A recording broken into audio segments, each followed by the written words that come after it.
P over Q, the Algebra 2 book says, take the factors of the constant and divide it by the factors of the leading coefficient, which I think makes more sense than trying to turn it around backwards like they are here. So, we don't know what they are. And it's something we can't factor. It's something that has 4 terms, but it's not factorable by grouping. It has 5 terms, it has 6 terms. It's just not factoring, and we don't know how to get it. One of the things we can do is we can make a list of possible zeros. And that's what this is for. That's what for the rational zero theorem. That's what we use this for. And we could check those possibles, and we could do it with synthetic division. And it wouldn't take too long before we found out, okay, this one works, this one doesn't. And back in the old days, that's exactly how we used to have to do it, but now we have graphing calculators. So we can write down our list of possibles, but then we can use the graphing calculator to narrow our search. So, a reminder, always try to factor out a common monomial factor before you apply that rational zero theorem. So find the ones that you can find on your own first, and then kind of go after it in the, hey, I have no other choice. All that's left here is the rational zero theorem, and I'll just have to use it. So example 4 says we're going to find the rational zeros of f of x equals x cubed minus 3x squared plus 1. Can't factor an x out of the whole thing. There's no greatest common factor for that. And we don't have any way to factor this because it's got a cubic in that front position and it's missing an x term. So what that rational root zero theorem says, it says this: possibles plus or minus 1 over all the factors of the leading coefficient. So here's our constant, and here's our leading coefficient. It just so happens our leading coefficient is also 1. So there's only 2 numbers that could get kicked out of this. If it's positive 1 divided by positive 1, it's going to be 1. Negative 1 divided by negative 1 will also be positive 1. But positive by a negative or negative by a positive would give us negative 1. So if we had to check this one to try and find one, it wouldn't take us too long because we could certainly use the synthetic division to find it. And that's what we're going to do with this first one, at least, since we only have 2 choices here. So you just take a 50-50 chance and you say, I'm going to try the 1. I'm going to see if that one works. And I have 1x cubed negative 3x squared. I don't have any x's. I have to use that placeholder of 0 in order to use this correctly. We bring down the 1, multiply outside the box, add inside the box, multiply outside the box, add inside the box, multiply outside the box, add inside the box. Is this a 0? No. If we don't get 0 in that last position, it doesn't work. So, had a 50-50 chance, didn't work. Now, it might be possible that we do the second one and this isn't a 0 either. It's like, well, how does that happen? There's supposed to be 3 of them. They might not be rational. This is called the rational root theorem. So we give this one a try.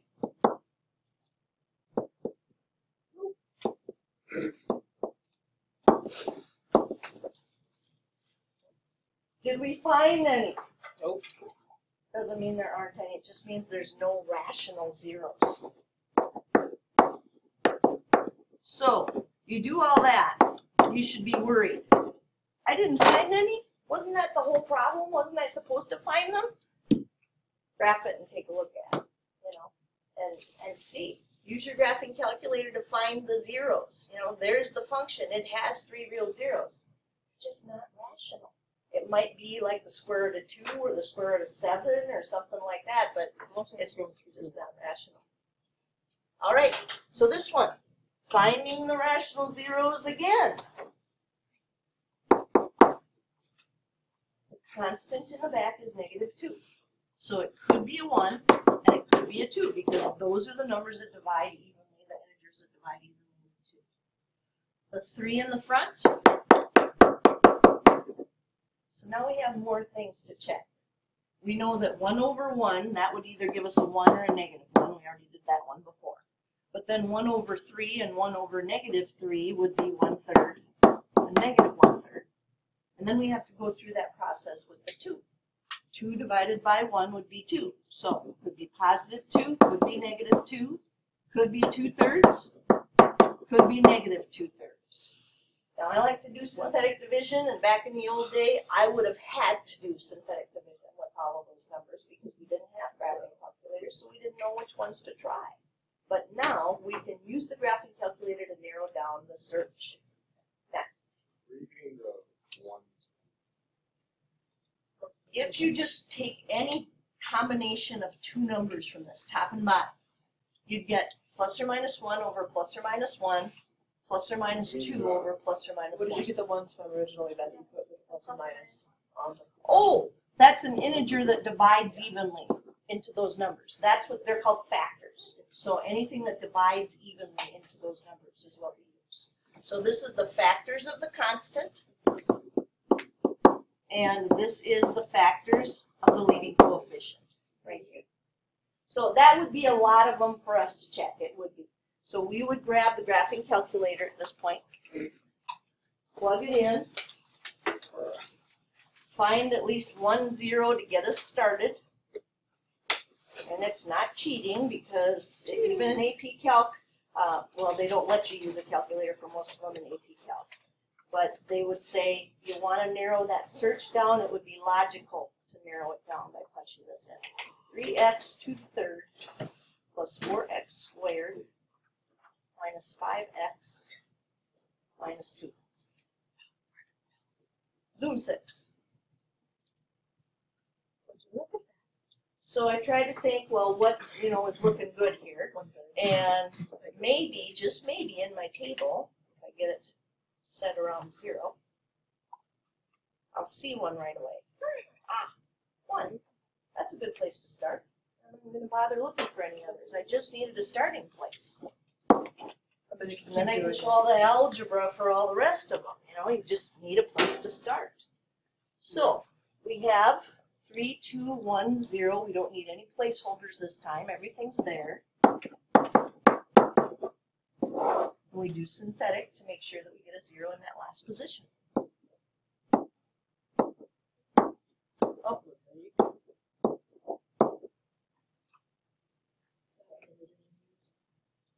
So first thing and I probably did this without saying anything right away, I would have tried factoring by grouping with this one. You can't even remember factoring by grouping? Yeah. Okay, good. Do you see how even if we pulled out the x squared in the front, we wouldn't have any options in the back for factoring by grouping? Yeah. So we'd always try factoring first, but this one's not factorable. So now let's see. Maybe what we have left is factorable. Remainder constant x squared.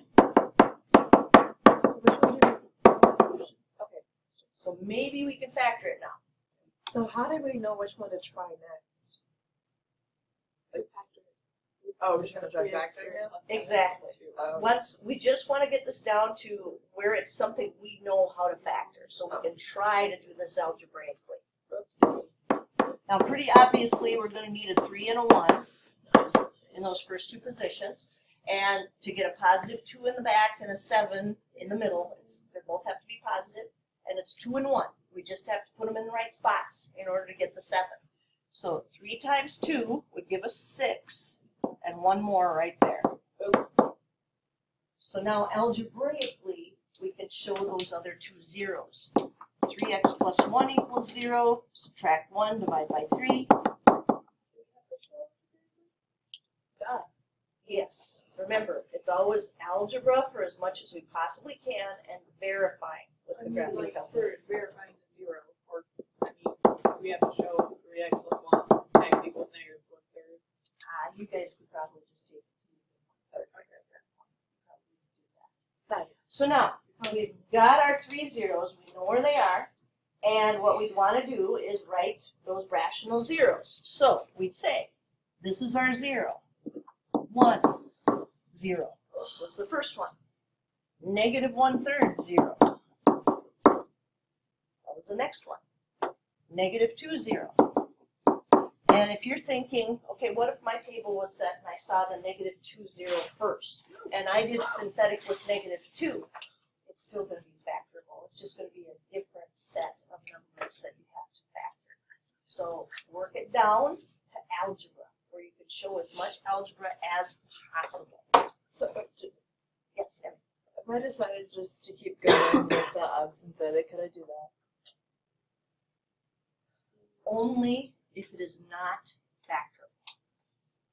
That's the only way we can keep going with it. Because there are going to be times when we have non-rational zeros, where we get the square root of 7 and the negative square root of 7 and that kind of stuff. So with those, we treat it differently. These are rational. We can find them algebraically. We have to find what we can algebraically.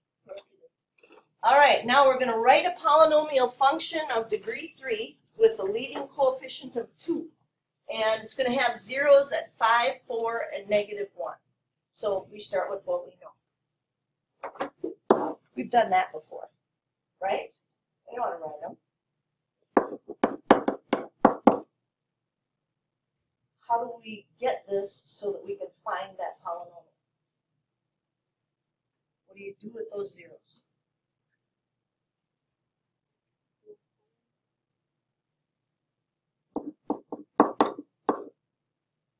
Work backwards to build up your polynomial. So this will be x minus 5, x minus 4, and x plus 1. And now we're just going to do a bunch of multiplication here. And generally what I'll do is leave the front one alone and FOIL the back two.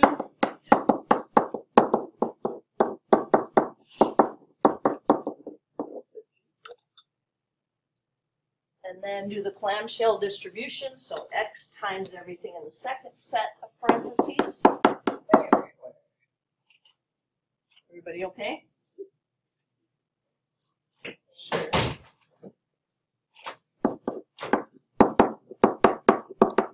And then negative 5 times everything in the second set of parentheses. And pull it all together. Now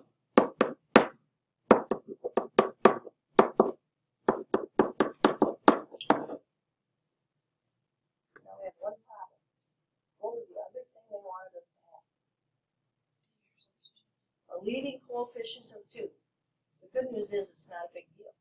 Because in order to have equations that are equivalent, we can multiply an entire equation by a number. So what we're going to do is multiply this entire equation by 2, and we'll have met their requirements. Awesome.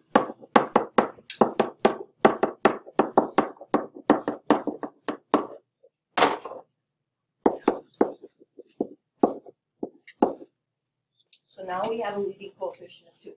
And guys, I am already recording, so I'm under daily lesson videos. All right, so do you see how this was something we had you doing before? Just a new twist. Now, what if we were done with this and it said they wanted a leading coefficient of 1/2? What would you do?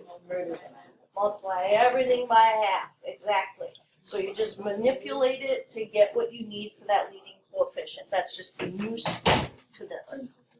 Next page, we're going to talk about upper and lower bounds. I hate those. We narrow our search for real zeros by using a test that identifies upper and lower bounds for real zeros. Here's what they mean. If this is a graph that we see, and we don't know what the equation was, and we want to be certain that right in this window is where we're going to find all of the zeros, how do we do it? Well, what we would want to do is we would want to say, I think my cutoff right here is this C value. I think that's it. I don't think there are any more zeros to the left of that.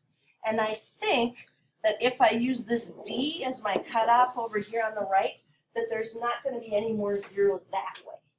So this is called a lower bound, and this is called an upper bound. And you can check that to make sure that, hey, all the zeros that I need to find are right here in this window. There aren't any more to the left, there aren't any more to the right. That's where they're going to be. So we narrow that search for real zeros by using a test that identifies those upper and lower bounds for real zeros. A number k is an upper bound for the real zeros, so it's a cutoff right here. If we use f of x and there is never a 0 when x is greater than k. Nothing else shows up. It never crosses the x-axis over there. This is a lower bound as long as we never cross the x-axis over here. So this is the interval that we want to test to make sure all the zeros are between C and D. And here's how we do it, and it looks more complicated than it is. We do synthetic with C, and we do synthetic with D. And we see the pattern that shows up in the numbers when we do that. So if we let f of x be a polynomial function of degree n greater than or equal to 1 with a positive leading coefficient, and we use synthetic division for that C and that D value, if k is greater than or equal to 0 and every number in the last line, so when we're done with our synthetic, those numbers that are across the bottom, is non-negative, and they have to use non-negative because it could be positive but it could be 0. So we do our synthetic, we look at all the answers and we go, hey, those are all positive or 0. That's an upper bound. We have found a cutoff. There won't be any more zeros to the right. And if we're looking for a negative cutoff, if k is less than or equal to 0 and the numbers in the last line alternate, non-negative and non-positive. And remember, you can include 0 in there as both because 0 is neutral. So if it goes positive, negative, we know we found the lower bound. So those are our tests to figure out, have we found an upper cutoff, have we found a lower cutoff? So this says, prove that all the real zeros of f of x equals 2x to the 4th minus 7x to the 3rd minus 8x squared plus 14x plus 8 have to lie somewhere between negative 2 and 5. So if negative 2 is truly a lower bound for this, when we do synthetic with it, we should see positive, negative, positive, negative. And remember, 0 is neutral, so it counts as both. So we've got 2x to the 4th, negative 7x to the 3rd, negative 8x squared, 14x, and 8. They're all there. Don't need any zeros. Bring your 2 down, multiply, add, multiply, add, multiply, add, multiply, and add. Now the numerical value doesn't really matter. What we want to see is, does it say positive, negative, positive, negative? Let me look at our answers. Positive, negative, positive, negative, positive. It does. This is a lower bound. So alternating signs prove negative 2 is a lower bound. Works every time. If you can see that positive, negative, and remember, 0 counts as both the positive and negative value. Well, now we still need to check the 5. But this time we're not looking for positive, negative, positive, negative. What are we looking for? All positives.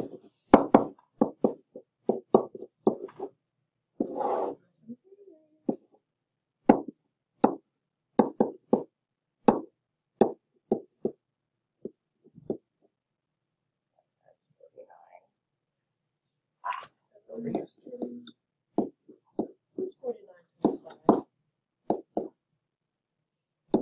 245.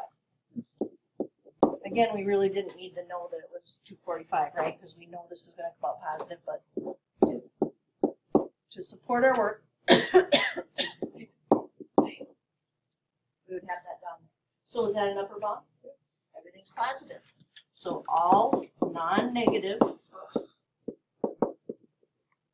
values proves upper bound.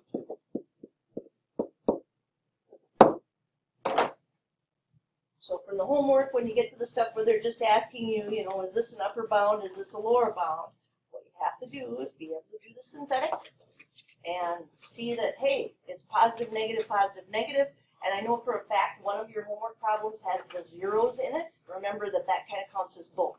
It's neutral, but it counts as both positive and negative when you look through it. Now this one says, now that we've done all that, let's try and find the real zeros. There's a lot of doorbanging going on. 2x to the 4th minus 7x to the 3rd minus 8x squared plus 14x plus 8. Woo! Can we factor that? No, I mean, we don't know. 4 is as high as we've gone with factoring, so we don't know how to factor 4 of the 5 things here. So at this point we'd say we don't have any choice. We're going to have to grab the good old GC, graphic calculator, EC, Grab the good old and see what we can see.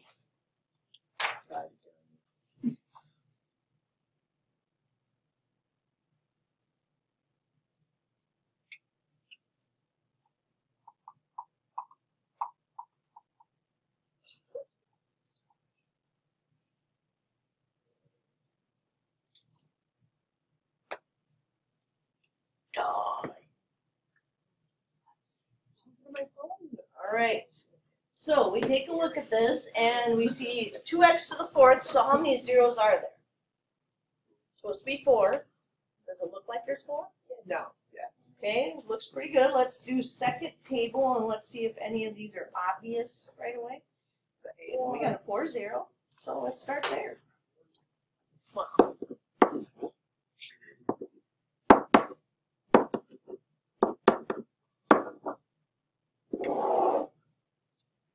All right, bring down your leading coefficient, multiply, add, multiply, add, multiply, add, multiply, add. We have to verify it, by the way. We can't just write down x equals 4 GC. We have to verify it synthetically. Because it's possible we punch stuff in wrong. I do that all the time. I punch things in wrong all the time on the graphing calculator. So now I think, okay, well, could I factor this maybe? And this is remainder constant x, x squared, and x to the third. So 2x to the third plus 1x squared minus 4x minus 2. And I want the zeros. All I have is grouping right now. Is this going to factor nicely by grouping? Yeah, and you just kind of quick try it and say, I can pull an x squared out of these two, and I can pull a negative 2 out of this one.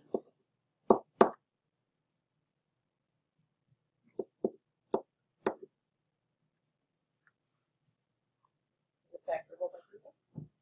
It sure is. Because these parentheses are the exact same thing, we have something that's factorable by grouping. So, Theorem, what happens if we do that and it's not factorable by grouping? Then you're back to the graphing calculator again, and you might even have to do second trace number 2, find the 0, and see one that's nice, like maybe negative 1/2 shows up or something, you know, and you can use that synthetically. Because right now, we'd say, well, all right, so I want a 0 here. I'm going to have to add 2, and then I'm going to have to take the square root, and that's going to count for 2 zeros. That's plus or minus the square root of 2. This little bugger here is going to give me a negative 1/2. So we list our zeros. And we see, hey, don't forget we had that 4 up there. So we've got 4, 0, square root of 2, 0, negative square root of 2, 0, and negative 1/2, 0.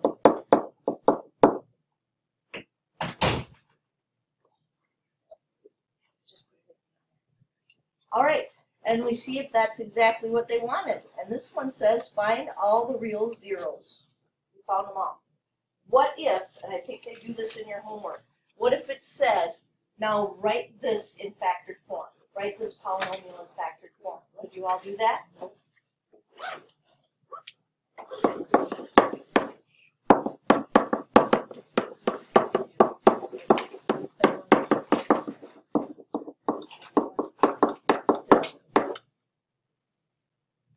That would be correct. But I hope that last one is bugging you. X plus 1/2. Fine. That's great. It's driving me nuts. Are you good? Keep your hand down. Do you remember where this comes from? Yeah, 2x plus 1. So best answer would be where we realize that that can be replaced by 2x plus 1. All right. We got through quite a bit of good stuff. Art.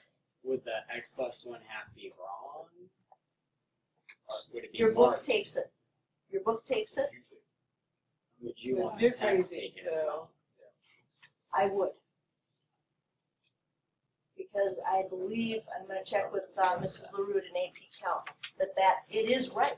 I mean, it is absolutely right. The next plus one half works.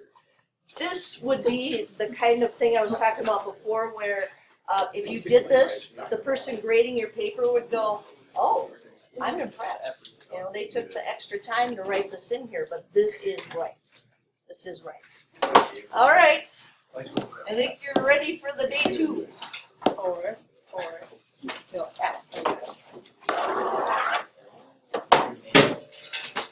if you do get to anything where you're thinking, hey, we didn't talk about this yet, then skip it, go to the next group of problems. But I'm almost positive we got through everything.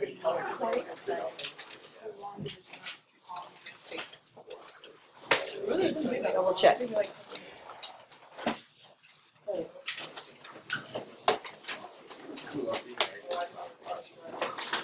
Yeah, that's right. I always, it's gotta learn to let it go. I just don't. First two, yeah, first two tests, I was like, no, I give up.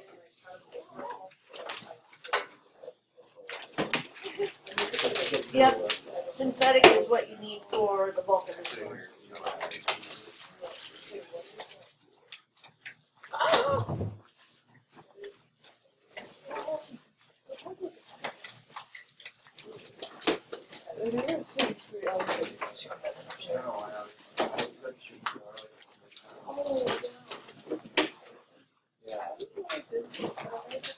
I was thinking like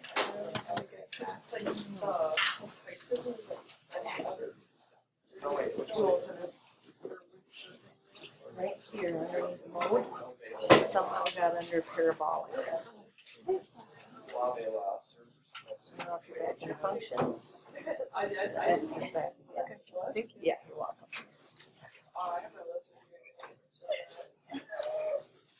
I just like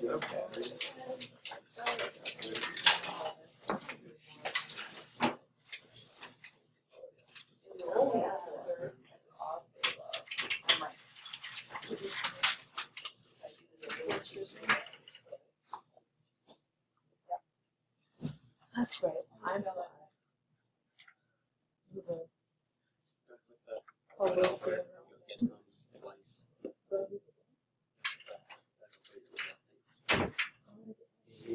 engineering head.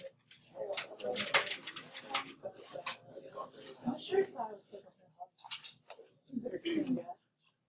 cool. It's super.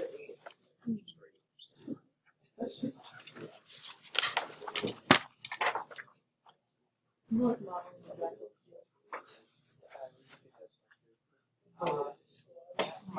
also hold on.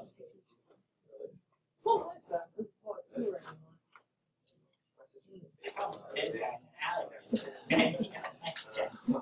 Fine. You don't need to do anything. Break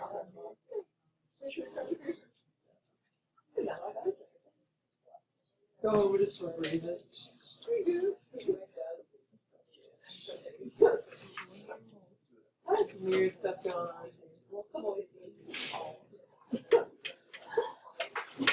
I got some weird stuff going on here. Have you seen like Suicide Squad? I haven't seen it, but that was in like every commercial ever.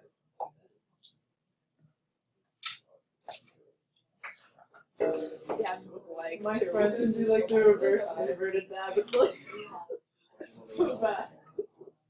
It's the worst thing I've ever seen. I was like, dad, he's like, get out of my way. Why are you? Why? I'm not like regular dad. He doesn't do it. No, like every single. She didn't even see my other arm. Yeah, it's just like, he goes like, it's horrible. Oh. He just broke my neck. Going down. Falls up quick.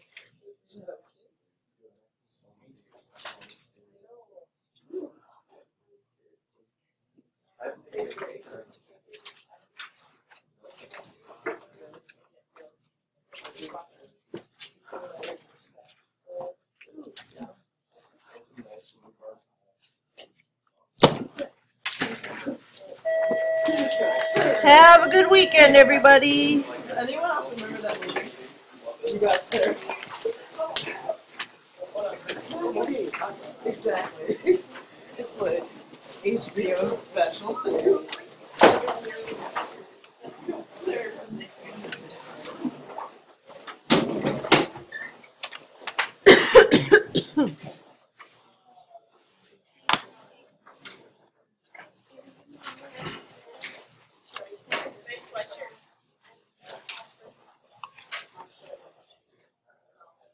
You want to?